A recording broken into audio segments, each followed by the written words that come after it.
ಖಾರ ಬಣ್ಣ ಮತ್ತು ರುಚಿ ಆಚಿ ಚಿಲ್ಲಿ ಪೌಡರ್. ಕೆಸಿ ವೇಣುಗೋಪಾಲ್ ಅವರ ಜೊತೆ ರಾಜಕೀಯ ಚರ್ಚೆ ಆಗಿಲ್ಲ. ಡಿಕೆ ಶಿವಕುಮಾರ್ ಅವರು ದೆಹಲಿಗೆ ಹೋದ್ರೆ ಹೋಗ್ಲಿ, ಬೇಡ ಅಂದವರು ಯಾರು? ಸಿಎಂ ಸಿದ್ದರಾಮಯ್ಯನವರು ಪ್ರತಿಕ್ರಿಯೆ ಕೊಟ್ಟಿದ್ದಾರೆ. ನಾನ್ ದೆಹಲಿಗೆ ಹೋಗಲ್ಲ, ಹೈಕಮಾಂಡ್ ಬನ್ನಿ ಅಂತ ಬುಲಾವ್ ಕೊಟ್ರೆ, ಬನ್ನಿ ಅಂತ ಕರೆದ್ರೆ ಮಾತ್ರ ನಾನು ಹೋಗೋದು ಅಂತ ಸಿಎಂ ಸಿದ್ದರಾಮಯ್ಯನವರು ಮಾತನಾಡಿದ್ದಾರೆ. ಇನ್ನು ದಕ್ಷಿಣ ಕನ್ನಡ ಜಿಲ್ಲೆ ಕೊಣಾಜೆ ಕಾವೇರಿ ಗೆಸ್ಟ್ ಹೌಸ್ ಬಳಿ ಸಿದ್ದರಾಮಯ್ಯನವರು ಕೊಟ್ಟಿರೋ ಹೇಳಿಕೆ. ಮಂಗಳೂರಿನಲ್ಲಿದ್ದಾರೆ ಸಿದ್ದರಾಮಯ್ಯನವರು ಅನೇಕ ಕಾರ್ಯಕ್ರಮಗಳ ನಿಮಿತ್ತ. ನನ್ನನ್ನ ಈವರೆಗೆ ಕರೆದಿಲ್ಲ, ಕರೆದ್ರೆ ದೆಹಲಿಗೆ ಹೋಗ್ತೀನಿ. ದಕ್ಷಿಣ ಕನ್ನಡ ಜಿಲ್ಲೆಯಲ್ಲಿ ಪುನರುಚ್ಚರಿಸಿದ ಸಿಎಂ ಸಿದ್ದರಾಮಯ್ಯ ನಿನ್ನೆ ಕೂಡ ಅದನ್ನೇ ಹೇಳಿದ್ರು. ಹೈಕಮಾಂಡ್ ದೆಹಲಿ ಕರೆದ್ರೆ ಹೋಗ್ತೀವಿ, ಕರೆದಿಲ್ಲ ಅಂದ್ರೆ ಹೋಗಲ್ಲ.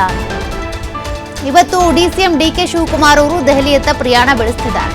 ಇದ್ರ ಬಗ್ಗೆ ನಿಮ್ಮ ಪ್ರತಿಕ್ರಿಯೆ ಏನು? ನೀವು ಹೋಗ್ತೀರಾ ಅಂದಾಗ ದೆಹಲಿಗೆ ಬನ್ನಿ ಅಂತ ಕರೆದ್ರೆ ಹೋಗ್ತೀನಿ, ಇಲ್ಲಾಂದ್ರೆ ಯಾಕೆ ಹೋಗ್ಲಿ ಅಂತ ಪ್ರತಿಕ್ರಿಯೆ ಕೊಟ್ಟಿದ್ದಾರೆ. ಇಲ್ಲ ರಾಜಕೀಯ ಚರ್ಚೆನೆ ಮಾಡಲಿಲ್ಲ.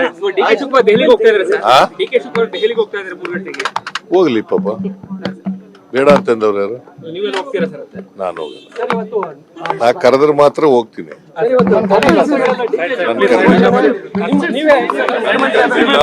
ನಾನು ಹೋಗ್ತಾ ಇಲ್ಲ, ಕರೆದ್ರೆ ಹೋಗ್ತೀನಿ. ಹಾಗಿದ್ರೆ ವೇಣುಗೋಪಾಲ್ ಹೇಳ್ತಿದ್ರಲ್ವಾ, ಕರೆದಿಲ್ಲ ನನಗೆ. ಭೇಟಿ ಆಗಿದ್ವಲ್ಲ, ರಾಜಕೀಯ ಮಾತಾಡ್ಲಿಲ್ಲ. ಇಲ್ಲ ರಾಜಕೀಯ ಚರ್ಚೆನೆ ಮಾಡಲಿಲ್ಲ. ಹೋಗ್ಲಿ ಪಾಪ, ಬೇಡ ಅಂತಂದವ್ರು ಯಾರು? ನಾನು ಹೋಗಲ್ಲ. ನಾ ಕರೆದ್ರೆ ಮಾತ್ರ ಹೋಗ್ತೀನಿ.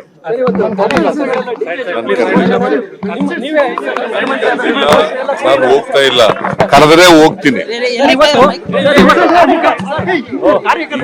ಹಾಗಿದ್ರೆ ವೇಣುಗೋಪಾಲ್ ಹೇಳ್ತಿದ್ರಲ್ವಾ, ಕರೆದಿಲ್ಲ ನನಗೆ.